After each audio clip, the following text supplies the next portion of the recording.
Shem Tov in Parshas Shmois, Oz Tezayin.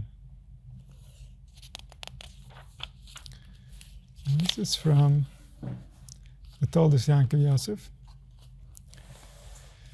He says, שמעתי ממורי כי עניין גולס מצרים הויו שחוסר מהם הדס שידעו להכריע שיש בורא אחד המחדש בטובו תמיד מעשה בראשית.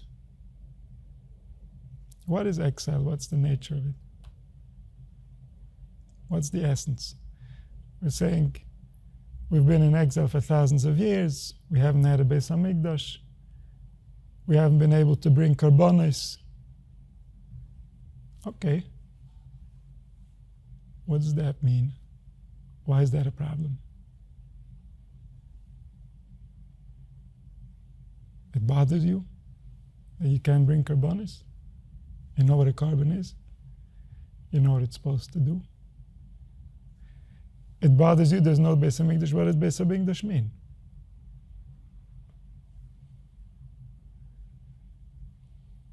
What's the difference between what's now and what's then? Where do you find the distinction? What's bothering you? We're all upset. We're crying on Tisha B'Av. What do you want? Say, talk to me in a language that I can relate to. What do you want? What's bothering you? What are you missing? What do you lack in your life? Do you know? Do you understand what you're lacking? What you're lacking, that's at the essence of Golus. That's what it means to be in Golus. That's why it's a problem. If you wouldn't be lacking that, it wouldn't be a problem. Be no problem. Everything we might think Golus is, not a problem. What, the Goyim are threatening you? There were times when Goyim didn't threaten. There are places where Goyim are not threatening.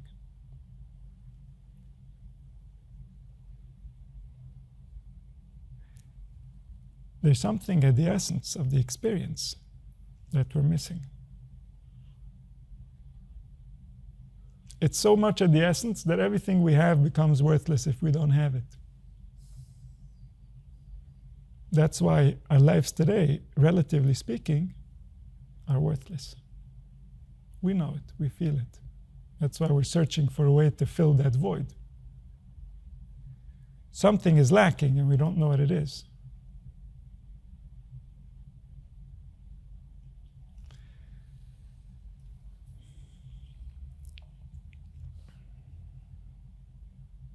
So in order to come out of Golus, we first have to know what it means to be in Golus. There's no way we're getting out of Golus before we know where the problem is. We're not going to solve the problem without understanding that there is a problem and what it is. It's not that kind of problem. If you understood the problem and then you gave your life to try to fix it, you'll be helping. Who knows how much? It's a big problem. But you're certainly not going to solve this problem simply by going about your day and trying to be a nice person. It's not that kind of problem. And this problem goes to the essence of how life manifests on this planet. And so everything that's happening on this planet is a result of this problem. There's nothing that's taking place here. There's no dibur, there's no machshava, and there's definitely no maisa that doesn't go through first this problem and then it becomes what it becomes. A machshava that we have in Golus, we would never have access to if we knew the truth. If we were not in Golus, we would never have access to such a machshava. It would never come to us. There's not a single chance. The speech that we speak when we're in Golus, we would never think to speak this if we were not in Golus. There was not a chance.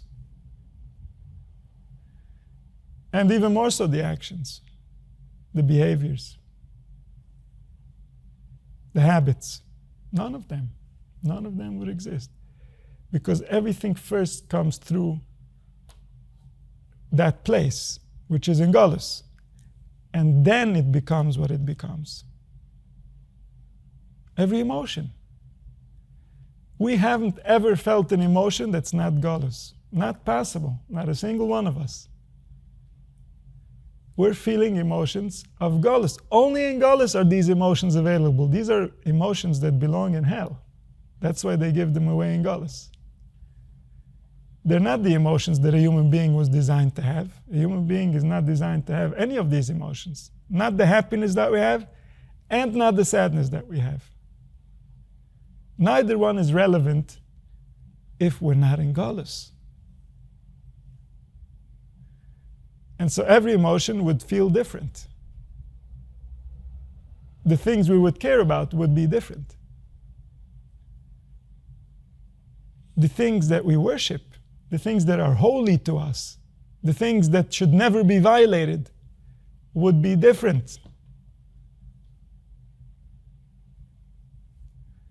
Things that we violate today, day in and day out. Things that we joke about and laugh about. We wouldn't dare. And things that we take so seriously today, things that we are so afraid of, things that we think that if we do this, the wrath of God is going to come and catch us. And if there is no galus, you would never think that. You would be able to do it, and you would do it joyfully and enjoy it, and you wouldn't have a second thought. It's all symptoms of the galus, all of it, the entire mindset.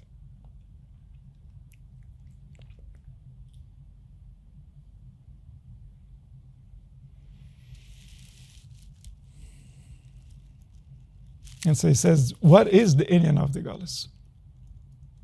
Galus Mitzrayim was the mother of all Galias. Within Galus Mitzrayim, we had already all the Galias included. They understood everything. They knew how to enslave every portion of us.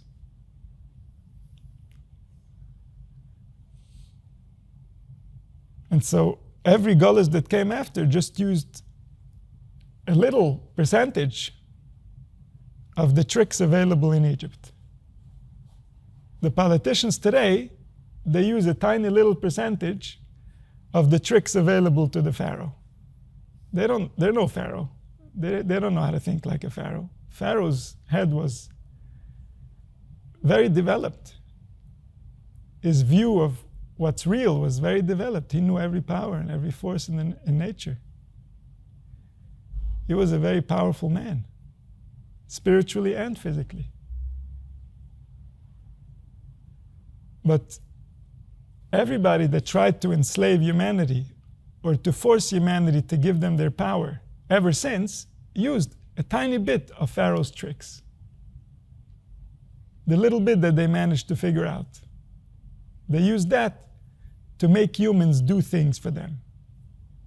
To use human power for their own interest. Other human beings' power. There's no consent because it's being taken in a fictitious way. It's being taken in a magical way. In a way that doesn't fully explain itself. And so there's no consent. It's taking human power without their consent. This is the ultimate crime. This was Nimrod's idea. And Pharaoh was just one of the inheritors of Nimrod. Nimrod was the first king that used human power to worship himself. And then from there came all the kings that used human power to worship their own power, their power as an individual. In our nation, if there was a king, the king was no longer an individual. The king represented the collective. He had no individual will.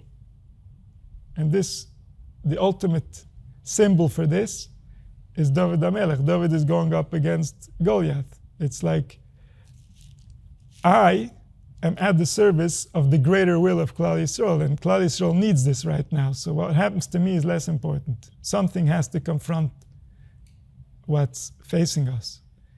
And so David is the ultimate realization of the collective. So he represents the Malchus. And so because he lives the collective, so serving him and worshiping him is part of worshiping the collective. And this is what's going to return when Mashiach comes. It says, Ivikshes Hashem Elokehem ves David Malcolm. They're going to look for a David, meaning they're going to look for someone that they can together unite with, that someone should have no individual will. That someone should be a transparent lens to the will of the collective. And the collective is in the same form as the individual. That individual ultimately is doing for himself what anybody would want to do for themselves. They're collecting riches and they're conquering nations and they're doing things that from the outside we can't distinguish what the intention is. And yet that intention is all that's going to cause what's to come from this behavior. The intention is what's going to make it holy or it's going to make it impure. What's going to make it in service of the greater good or opposing the greater good. And so by the kings in Klal Yisrael, they represent the collective. The kings of the other nations, they represent the individual will as it rules over those who are under its power. And so that's a world of separation. That's a world that doesn't recognize the collective nature. And so when we live in such a world, if we are observing a world that is not run by David, it's run by Pharaoh, how does it affect our experience? That we don't realize that there is a source and that the collective is a real thing and that that's our safety, that's our home. It seems to us that the collective is our enemy. It seems to us that we need protection from the collective. And so what happens is that the das, the perception, gets fragmented because I am perceiving myself. I am perceiving the collective. It's all me. I'm dressing up as everything I'm perceiving in order to perceive it. But now the things that I'm perceiving, I can no longer unite them with myself. I have to distinguish myself from those things in order to protect myself. So when you're living in the world of a pharaoh, the das goes into exile. The das gets fragmented. You can no longer comprehend your situation. That's the nature of Galus. You can no longer comprehend why would a creator that's kind want to create this. Because your experience is not the original experience. Your experience is the experience of the pharaoh's will, not the creator's will. You're experiencing the politician's will, not the creator's will. And so the das goes missing. The das that there is a unity, the das that there is one that made all, the das that we are all the same, we are all one being trying to become something, and therefore we are supposed to help each other, that das gets lost in such a world of a pharaoh because the pharaoh, the rule maker, he's thinking about his individual will. He's not thinking about the collective will. He's no David. David creates a name for the unity. Pharaoh creates a name for himself. David says, I represent the God.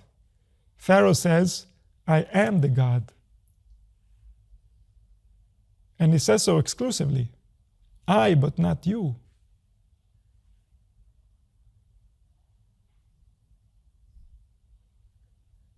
I, but not you. So in which world is he living? He's in a fragmented das.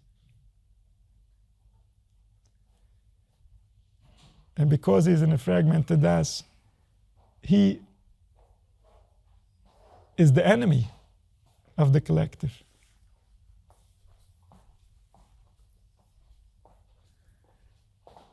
And then, when the mind goes into that fragmented das, we become the enemy of the collective. The energy that we create no longer has its original healthy ingredients. Now it has some toxic ingredients. Now it has some conflict.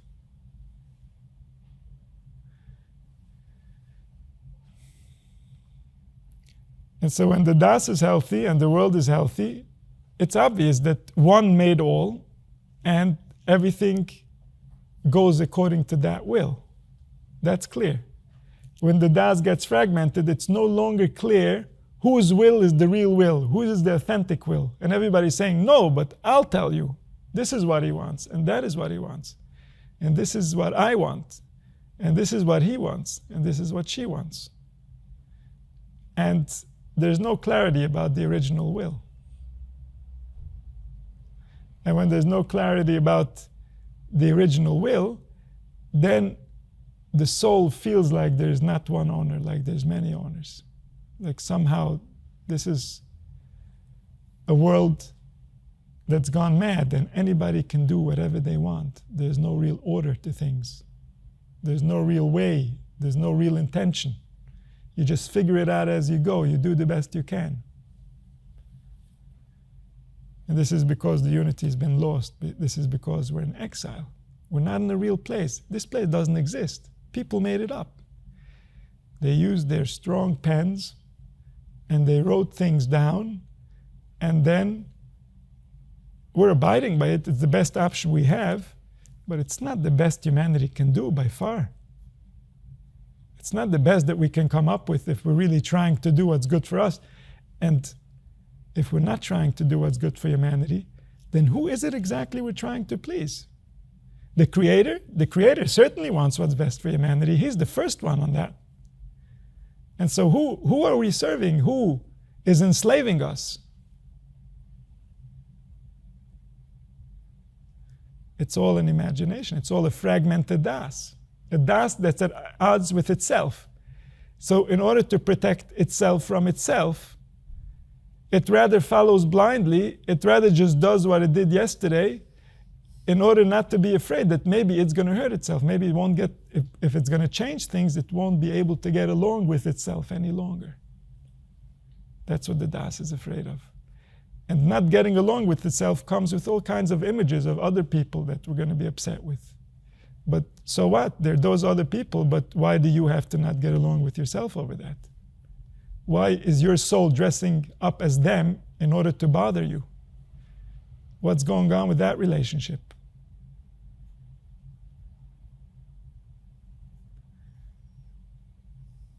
And so it's all the das. Everything you've ever experienced in your mind is your das. You can dress up as anything you want. That's the nature of the das. And so anything and anyone you're arguing with is again your das. Most likely for that person, it didn't seem that way, it didn't feel that way. He didn't think of it from that perspective, because that would require your das. He doesn't have access to that. And so we're really looking at each other and talking to a mirror, because you don't have the other. All you have is what would what the other is saying mean in your das. That's a mirror. That's not the other. The other is in his own das, looking into his mirror.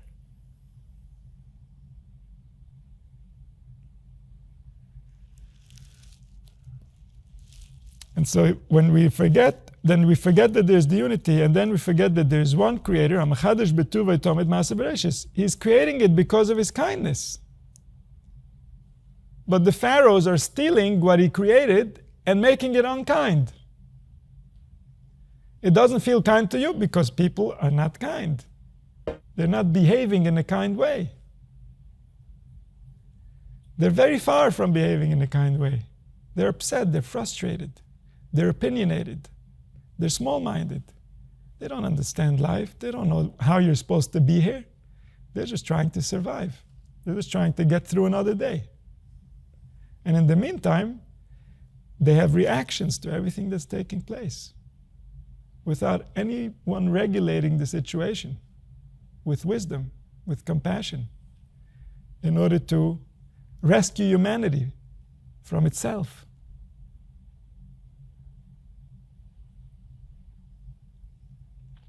HaKadosh Baruch Hu the one who gives us the power to do what we're doing, he is mechadesh b'tuvah b'chol yom tomid ma'aseh b'reishis. He never skips. He never misses a beat. And so we should learn from him and be more consistent with our compassion, be more consistent with our kindness. Be more consistent in how we allow our das to perceive what is taking place. Because exile is not just a destination, exile is a spectrum. Exile can go deeper and deeper. Ooh, we've gone deep. We're a few thousand years deep. That's very, very deep. The truth hasn't been known in ages. People today, those who believe in the truth and those who deny the truth, they both have no idea what the truth they're arguing over is. They might be very opinionated about it. They might even be very convincing, but they have no idea what they're arguing over. A very passionate argument indeed. Souls are involved. But both of their souls are completely lost. Completely lost. One is holding on to something it doesn't understand, and one is throwing away something it doesn't understand. But what they both have in common is they don't understand it.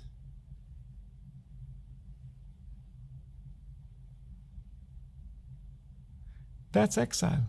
That's why we're thousands of years into exile. That's what it looks like. ותהי האמס נעדרת, the truth is missing. It's gone. It's nowhere to be found. It's not, oh, I'll go look, no. No. It's gone. Thousands of years gone. We've forgotten ourselves completely.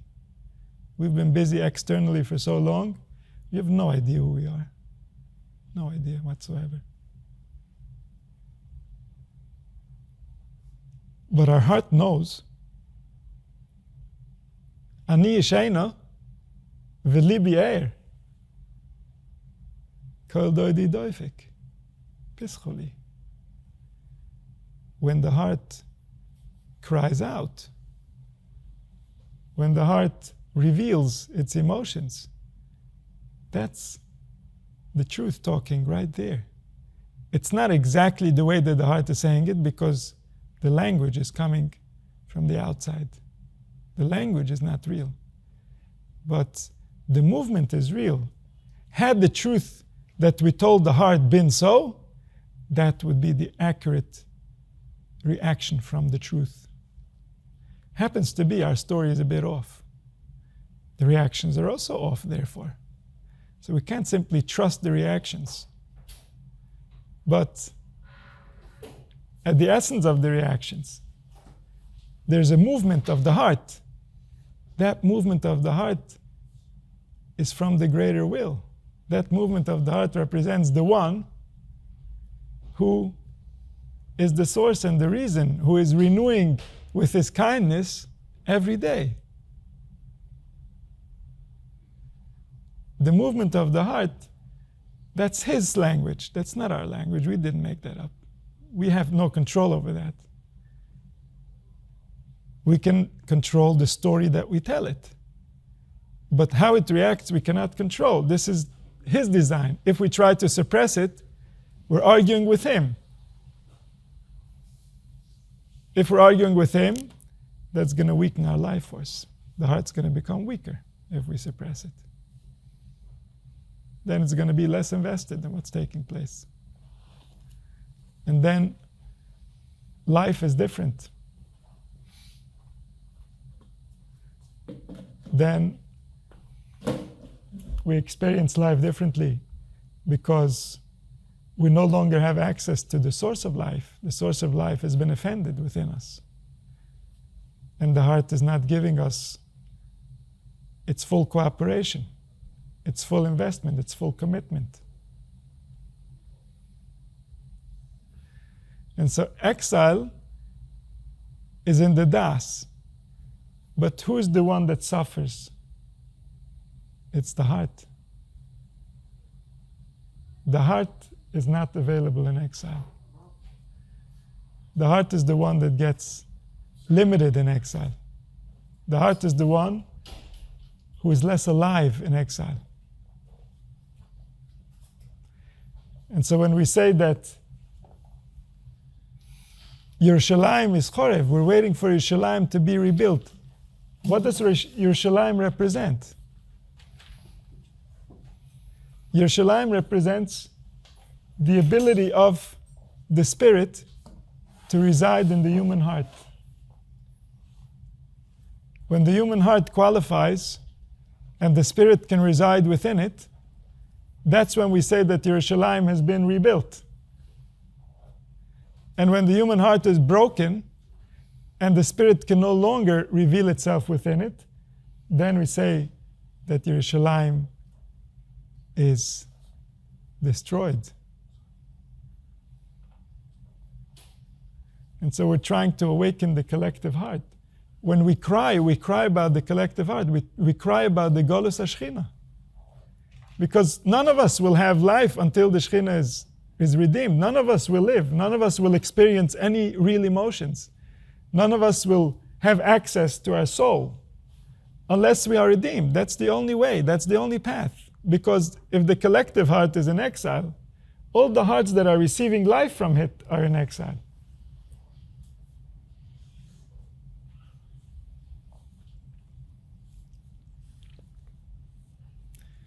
And so the exile means that the das has gone into a fragmented mode.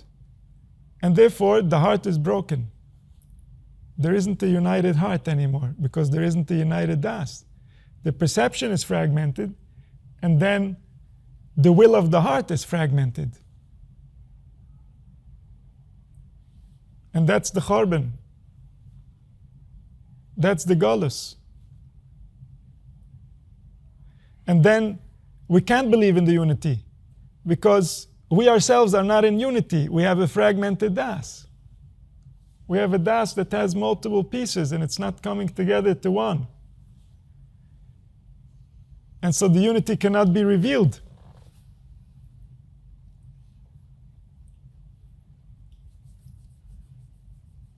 Ad shebo Moshe.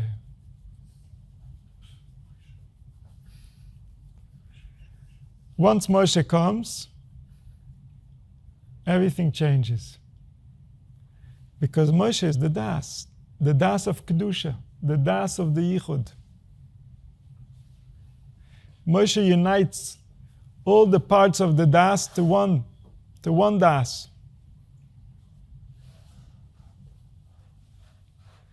And by doing that, he starts revealing this truth again, that there's one, that there's a source, that there's a power that we're all sharing, that we're all receiving from, that can get involved in what's taking place, that can heal, that can do miracles. The miracles are proof of this power that we all share. A miracle is a proof of human power. It's not a proof of divine power. It's silly to ask for a proof of divine power. The divine made everything. It would be different if he changed. If he made night instead of day or day instead of night, that would prove divine power. That's silly. No, a miracle is to prove human power because the human had a need and the human's need was fulfilled by changing the laws of nature. That's a demonstration of how powerful a human being is. That's what the Torah is trying to teach us. It's not trying to teach us that God can do whatever he wants. Duh.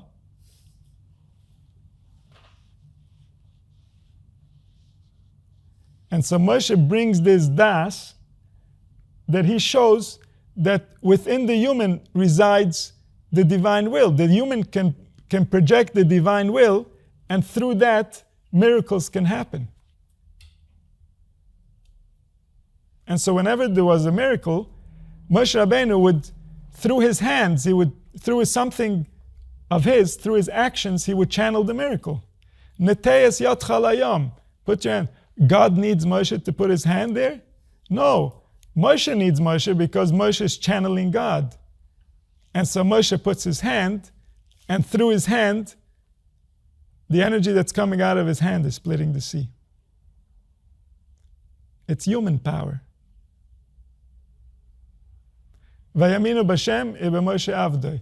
They believed in the ability of a human to channel the divine energy.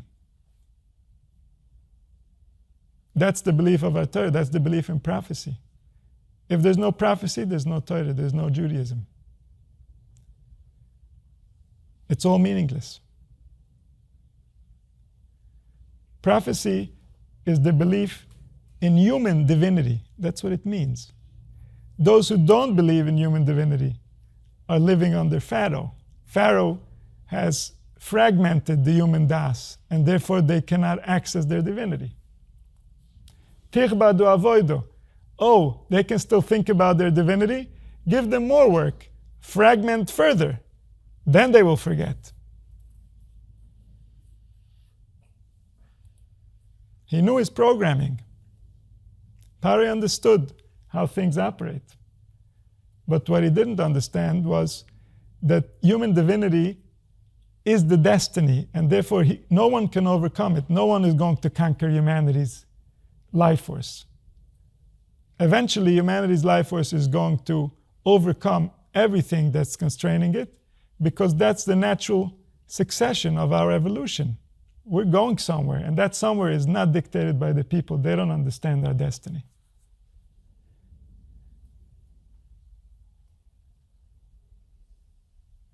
And so when the Das gets liberated from exile, then everything becomes possible. Miracles become possible because there can be unity. We can access the unity. When we're in the unity, that's when we're home. That's when we have our power. That's when humans are real humans. That's when humans have real emotions. That's when humans have real understandings. That's when humans have real relationships. Those relationships we all want, not available in Galus. Not going to happen. Because there are so many emotions that are going to get in the way that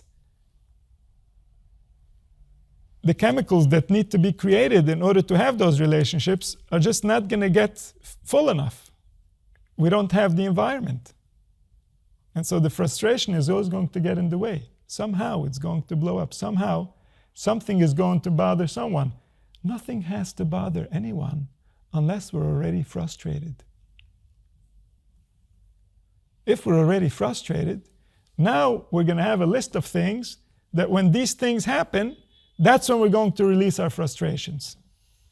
If we weren't frustrated, we don't need a list. Everything can be okay. Absolutely everything. No list. All good. You did it this way? Wow. You did it that way? Beautiful. It's all good. It's great. It's amazing. We're alive. We're doing it. It's happening.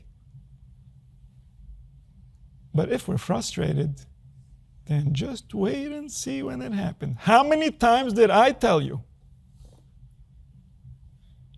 I don't know. Who's counting?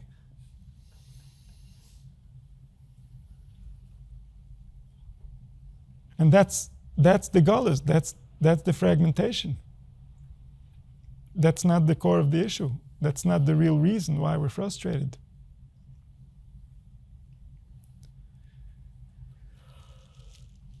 And so when we remember the yichud, we remember the source. We bring the source back into our das. We unite all the parts of our das to remember who they're working for and what they're trying to accomplish.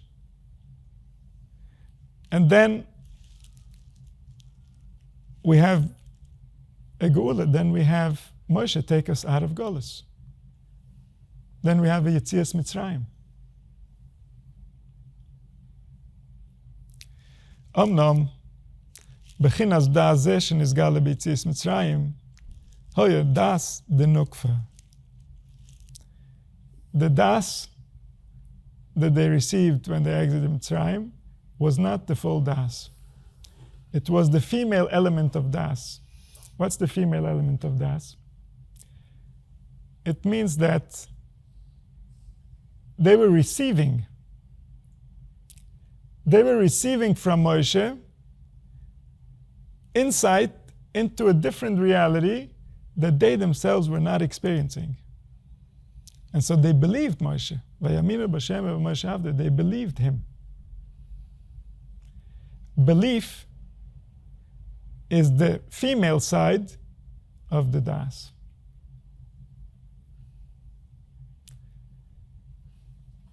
The female side means it's not him that knows it. There's someone else that caused him to believe it. Someone impregnated him with that belief. And he believes it now. It's real to him, but it's only because of that someone. If not for Moshe, he wouldn't believe it.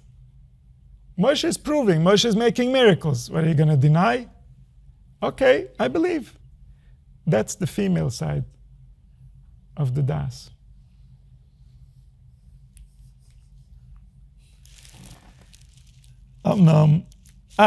Das de Tchira yizgale le'osed b'mois HaMashiach. The male side of the das is going to be revealed when Mashiach comes. That's the other side of the das. That side of the das is the das of Moshe. Moshe didn't believe because someone was convincing him. No, Moshe was doing miracles to convince others. He didn't need to be convinced. He saw the world in that way. His das was no longer fragmented. To him it was obvious that there's one creator. It's not because someone told him that there's one creator. Oh, you make sense. Maybe I believe it, but what if? And now if I'm in a bad mood, then I don't know if I believe you anymore. And now I feel good again, so probably it's true. No. You see the world. The world is this way. There's no to hide. There's nothing you can do with that. It doesn't matter how you feel. Someone made it, and that one is running it. And that's the only way it's ever going to be. It's not up to you. It's not your decision. It was there before you were born. It will be there after you leave. And it's there throughout all your ups and downs and your maybes and your for sures. It's still there. It's giving you the ability to say maybe.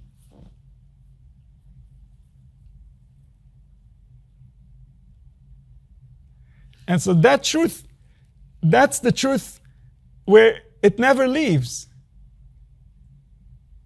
That truth, there can be no egel after that truth. When the das of the Tchir is going to be revealed, there's going to be no egel. Because egel means, oh, I believe, Moshe convinced me. But now Moshe is gone. Now I don't know if I believe.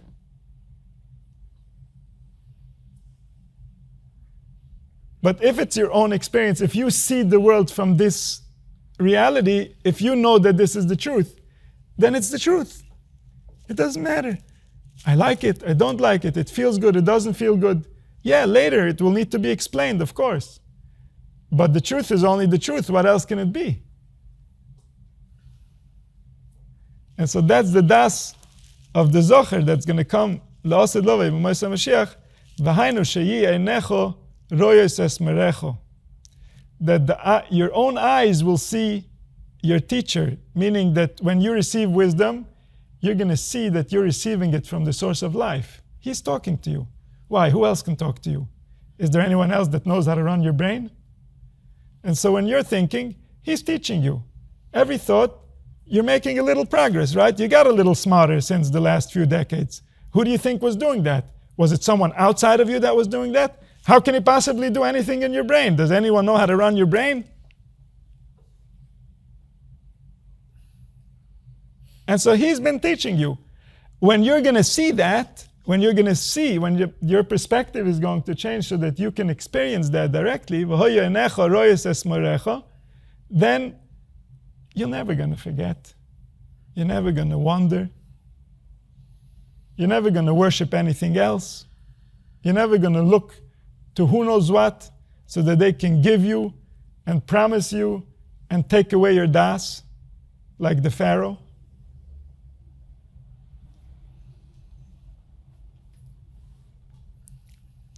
They're going to see the letters of the Torah and the Tefillah that they learn and they daven, they're going to see in front of their eyes, they're going to see as the letters come out, Shem that these are the highest spiritual worlds that are being created. Because this is how the soul evolves. This right now, our souls are evolving. And what's causing them to evolve is the light within the letters. The light within the letters excite the soul that speaks, and right away she jumps and wants to interpret those letters in order to get meaning. Before the blink of an eye. That's the level of excitement she has when there's letters. Right away it wakes her up. If she hears any other sounds, she stays asleep. As soon as there are letters, she jumps to work and she starts translating in order to create meaning, in order to convert the sounds into spirit. And so these worlds are real worlds that we create. Who's going to live in them? We are. We already do. We live in all the worlds that we've created since we were born.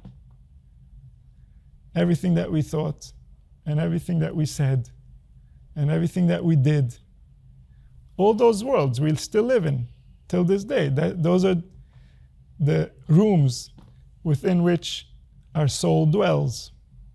All the spirits that were created throughout our journey. And so,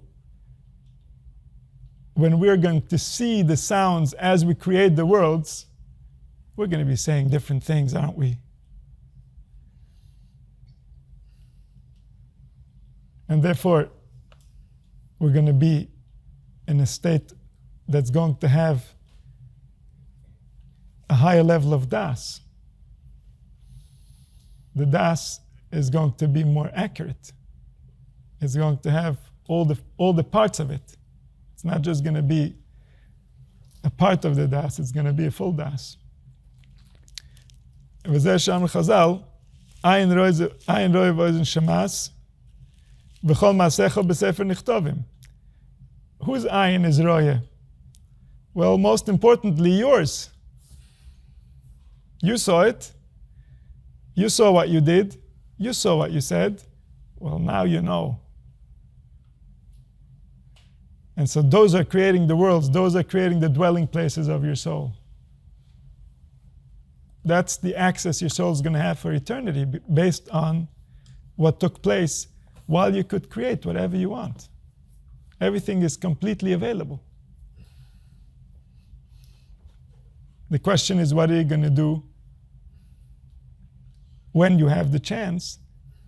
And that's going to be the dwelling place after. וזה שאומר בעל הגודה, אומר רב אלעזר בן עזריה, הרי אני כבן 70 שנה ולא הזכיס שתיום יציאת מצרים בלילוס, רוצה לומר שיוכל לפרסם חידוש העולם שנקרא יציאת מצרים בלילוס.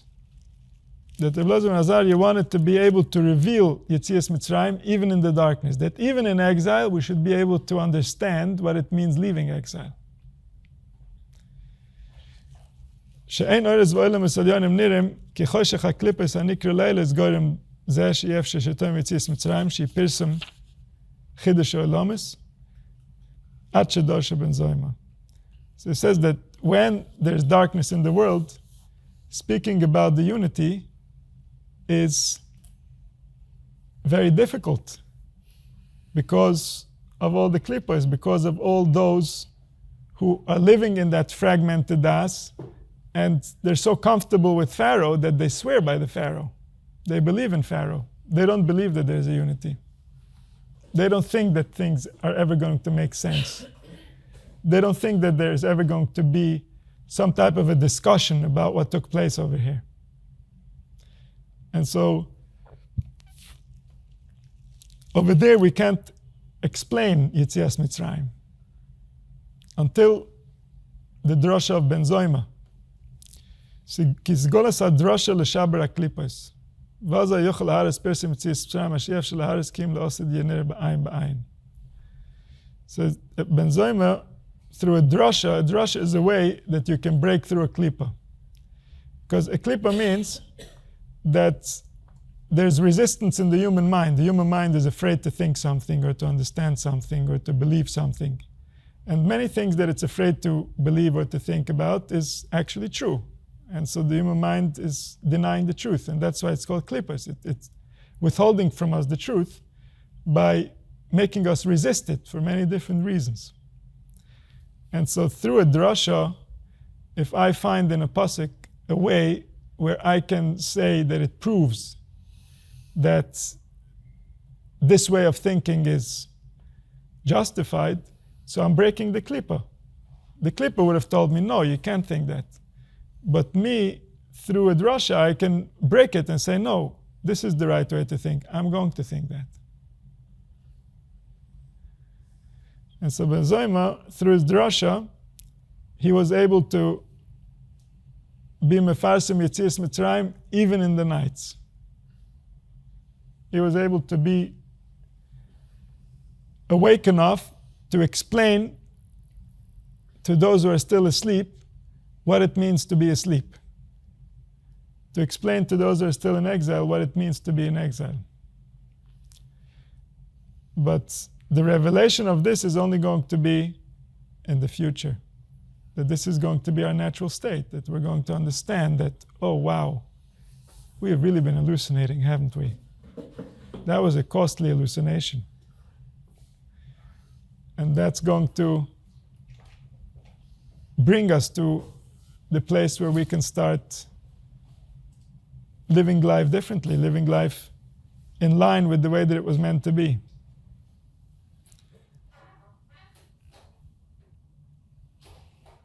Because then we're going to see with our own eyes. And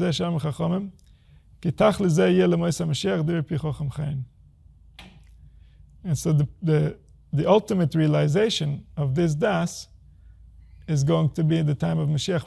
We're going to see how our energy, our behavior, our speech is creating reality. And we're going to respect that so much that all our current behaviors are going to be forgotten. All our current behaviors are based on some very big mistakes about what we think life is. And so as soon as the right understanding of life is going to become popular, all our behaviors are going to change. And our entire experience is going to change. Everything we do, everything we say, everything we think, everything we feel.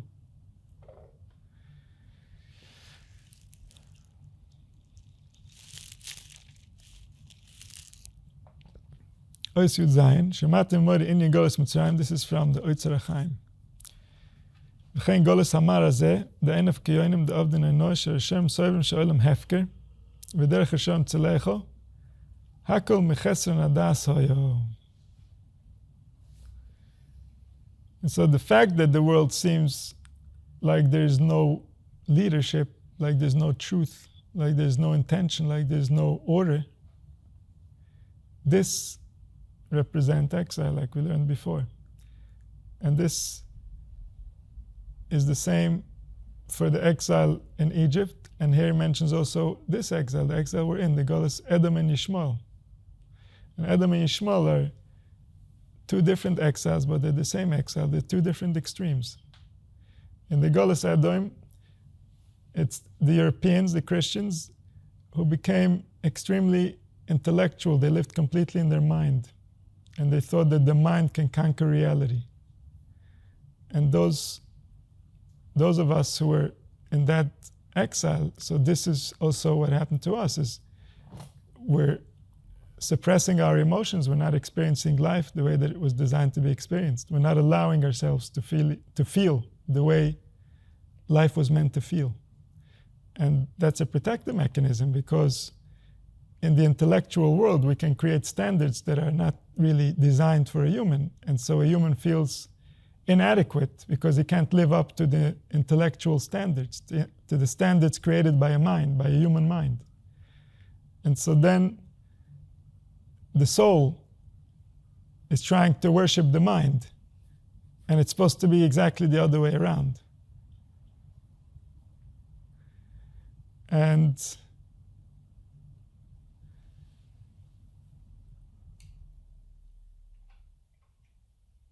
when the mind takes over, it seems like the world has no order.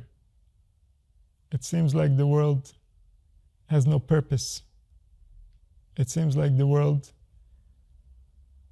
is open to everyone to take control of it, and there's no consequences. And so that's one extreme, is when the intellect is so powerful that it suppresses the emotions and it takes charge of the soul. That's one type of possession. And that's when there are no real limits to where that mind can go, because the mind can be convinced of many things. If there's no heart that's balancing that mind to tell it what's right and what's wrong, that mind is capable of believing anything as long as the right argument is made for it. And so it's no longer life that's being worshipped. And so that's one extreme. That's the extreme to the left. And the extreme to the right, which is more by the Golas Yishmael, is that there's no regulation, that there's extreme mood swings, that the heart is open to loving and to hating equally. And so then that chaos again fragments the das, and then there can be no perception of the unity. Then people who live in that environment, they can no longer feel the natural emotional stability that is required for the human soul in order to flourish. And so both extremes are, to the right and to the left, are damaging to the soul. But it's damaging different parts, it's damaging the souls in different ways. And that's why we see also in the behaviors of these cultures, the European cultures and the Middle Eastern cultures, where they all come out differently. The human experience is very different in these environments, and yet both have extreme unhealthiness. Both lead to homicidal instincts that eventually become wars and fighting and argument. And what we've said before about not being upset if there isn't frustration, that applies manifold to going to war. If there's no frustration within the humans that are making the decisions, then certainly war is never going to be the option. So if it's coming to war, it's because there's been a frustration.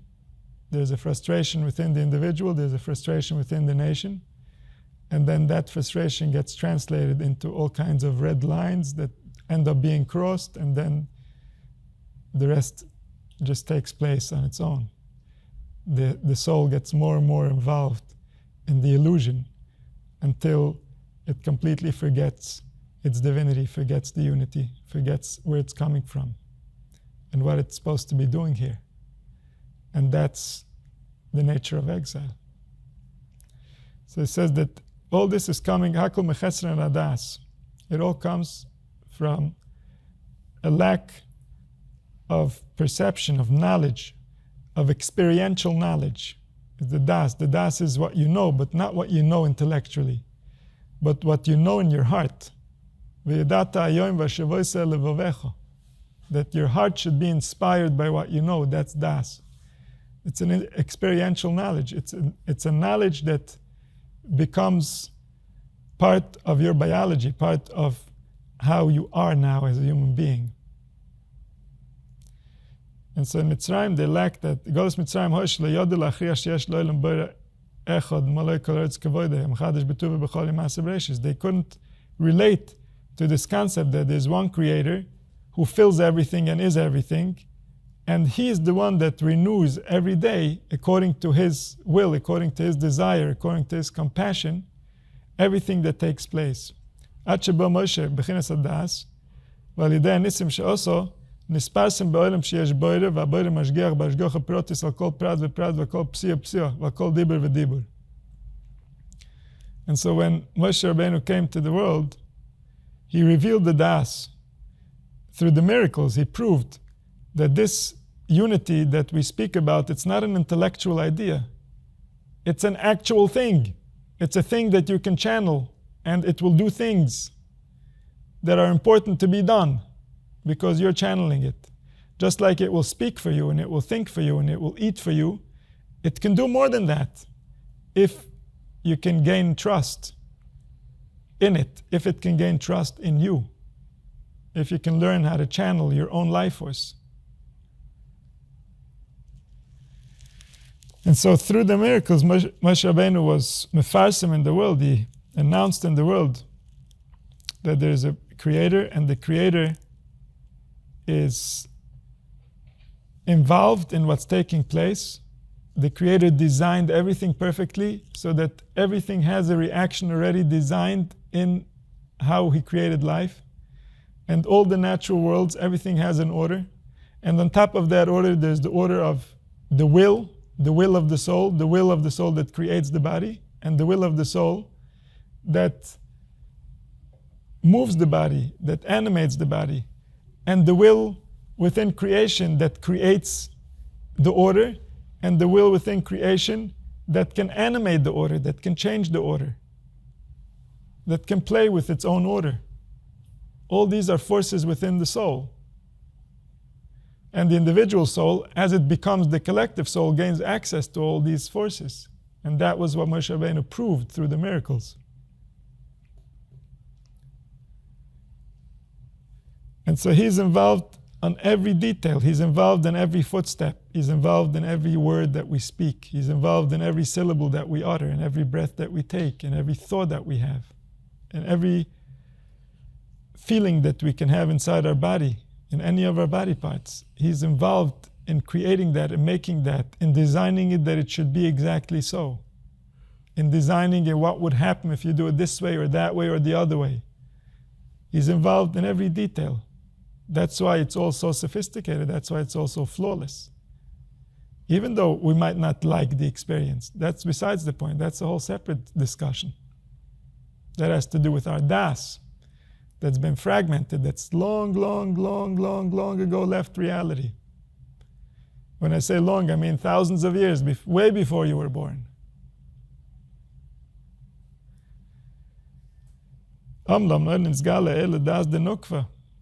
All that was revealed was the das of the female.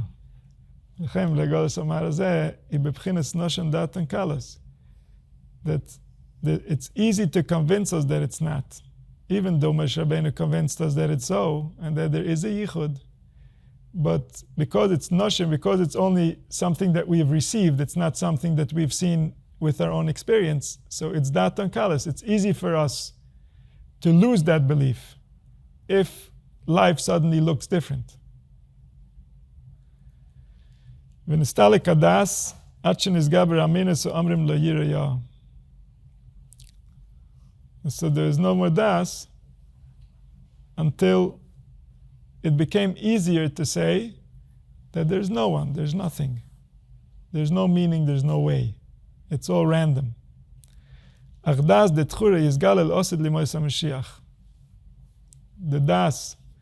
of the zocher, of the male, is going to be revealed in the days of Mashiach. And your own eyes will see your teacher. So it's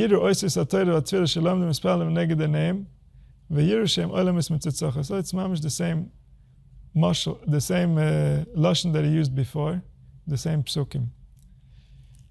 And so they'll see how they themselves are creating their own destiny. And then they won't be able to deny any longer. They won't be able to say, oh, there's many different forces here that are fighting and we're just falling victim to this big fight. There's no fighting. Humanity is ruining their own experience. That's all there is to it. It's us, and again us. Some of us that have been in the grave already for thousands of years are still causing us damage because the decisions that they've made have never been overwritten. We're still living by them. The ways they thought, we're still thinking like them. The habits that they formed, we're still behaving like them. And so we have an accumulation of thousands of years of humans doing damage to humans, doing damage to humans, doing damage to humans. And that's all there is to it. And until humanity is going to stop doing damage to humanity, humanity is going to suffer. Surprise, surprise. What a cruel, cruel, cruel situation. Unless humanity will stop causing humanity suffering, humanity is going to suffer. And that's all there is to it. That's all there ever was to it. With all the stories, and with all the arguments, and with all the reasons, but they did this, and he did this, and he did that. No, that's not what it is. You were already angry before that. There was already frustration before that. That's not the reason. That's not why. Not true. Don't lie. At least don't lie. Enough all the damage that's going on. At least don't lie. It's not about that. Nothing to do with that.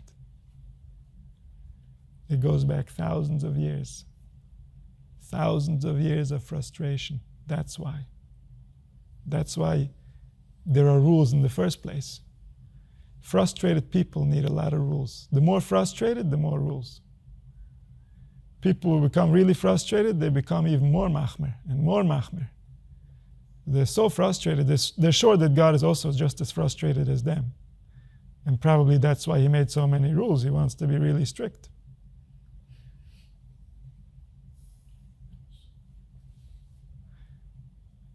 It's all humanity creating frustration for humanity.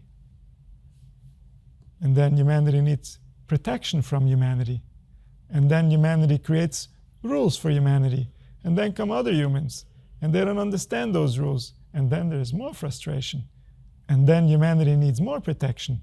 And then we got the perfect solution. We can just create more rules. And so the cycle continues.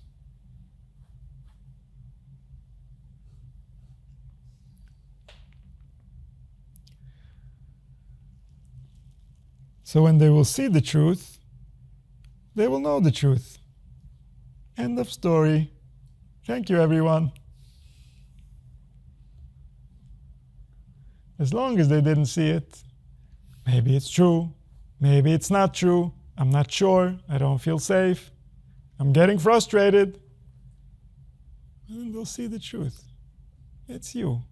You're doing it. Do it good. It'll be good. Isn't it wonderful? And that's it. All the madness is gone.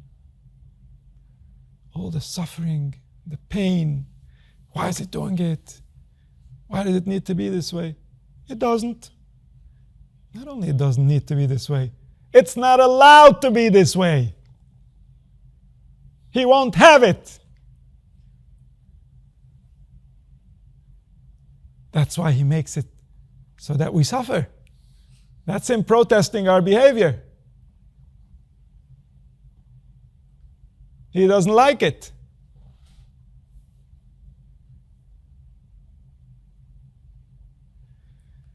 וזהו, לאיזה חיסי שתם יציאס מצרים בלילה, שיספרסם כבוד אלוהוסוי. עד שכל אחד ירגש וירש אם לא יכול לארץ כבודוי. What does it mean?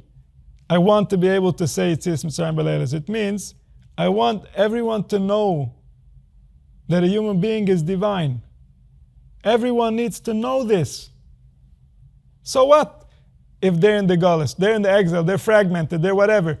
Okay, behave as if a human being is divine. You know why? Because that's the truth. Let's pretend the truth. If you can't handle it yet, let's at least pretend so we don't cause damage.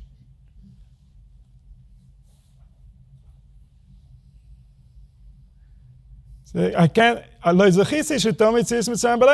explain it to them. They're so fragmented, they cannot believe in the yichud. They can't handle it. It's too much for them.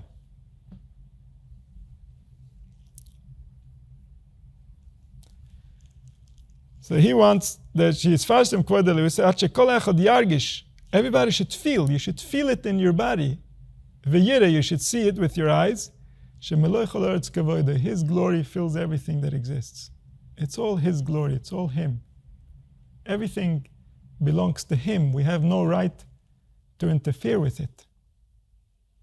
We have to respect it. We have to love it like it's us.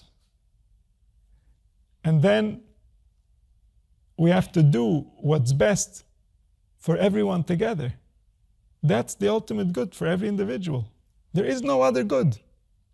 There will be no other good. Nobody will find the good that they are going to get alone that is better than the good of the collective. It's not possible. It's pure and utter stupidity. Ignorance.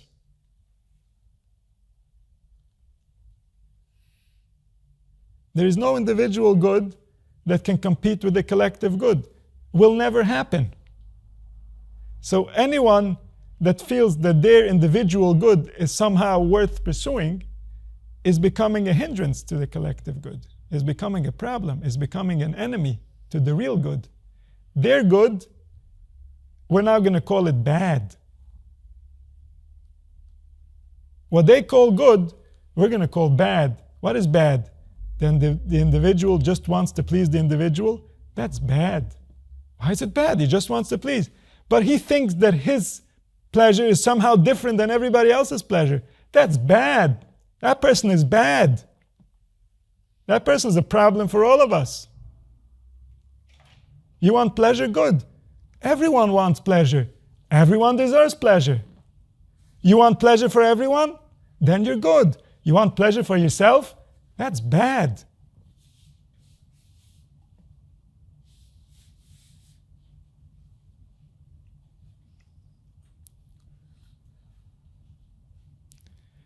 Because the darkness of the demons causes the truth to be hidden and the mind to be fooled. Until His kingdom will be revealed. Everyone will see that this design is the perfect design. He knows how to choose. He's as clever as you and I, maybe even a little bit more. So once we will realize that, our attitude is going to be adjusted. There shall be an attitude adjustment, most certainly.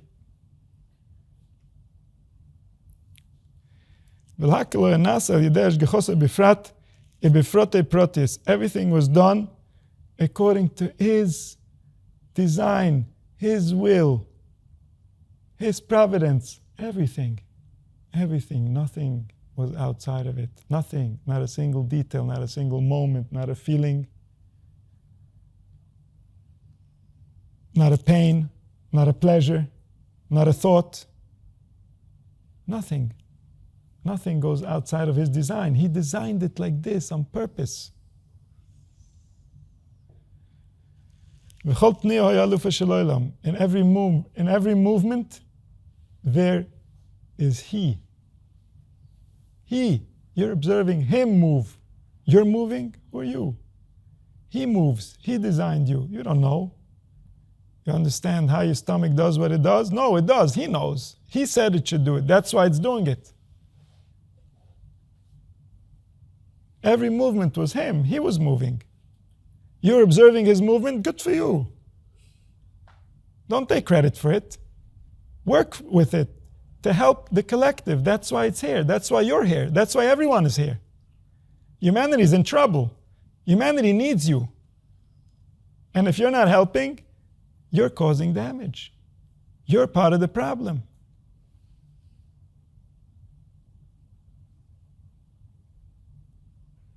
And so every movement is Him. Let's channel Him to a place where the world will be better. Let's interpret Him in a way that He wants to be interpreted. Let's remember, what would we do if we were to create for ourselves a world? How would we treat it? How would we like things to happen there? How would we like people to interact with themselves and each other in our world. It's not what he has in mind, but maybe it will take us a tiny little drop in the sea in the right direction. The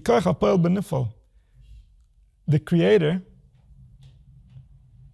when he creates, the nature of this creation is that he can never separate from what he makes. That's the nature of it. If he separates for a moment, it's gone. It's him. He has to stay there and continuously give it life. If for one moment he forgets to give life to something, it isn't. It's like it never was. The one who does is in what's being done. Of course he is. How else would it be done? But we are the ones being done. We think we are the ones doing. No, we are the ones being done. And the one who is doing is very much intimately involved in the one who is being done.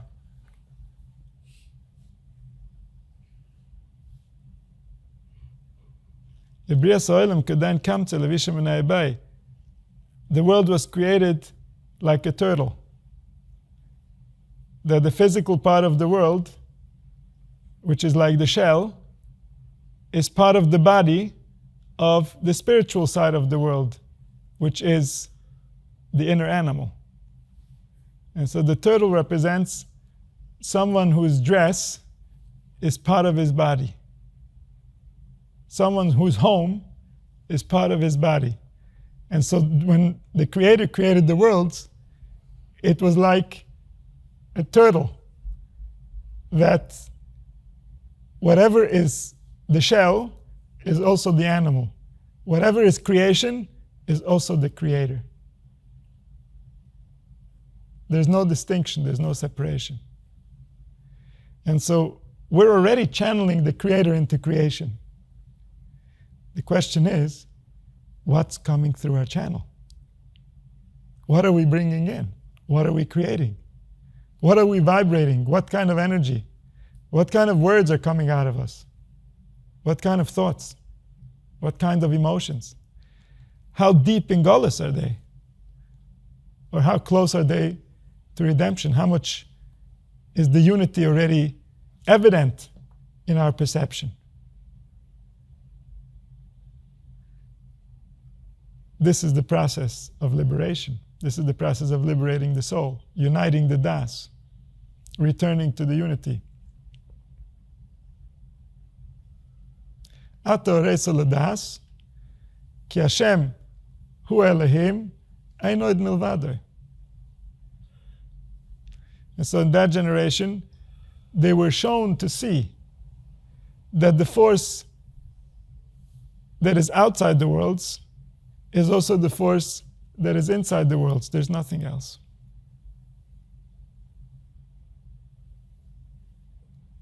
And we will all be able to see.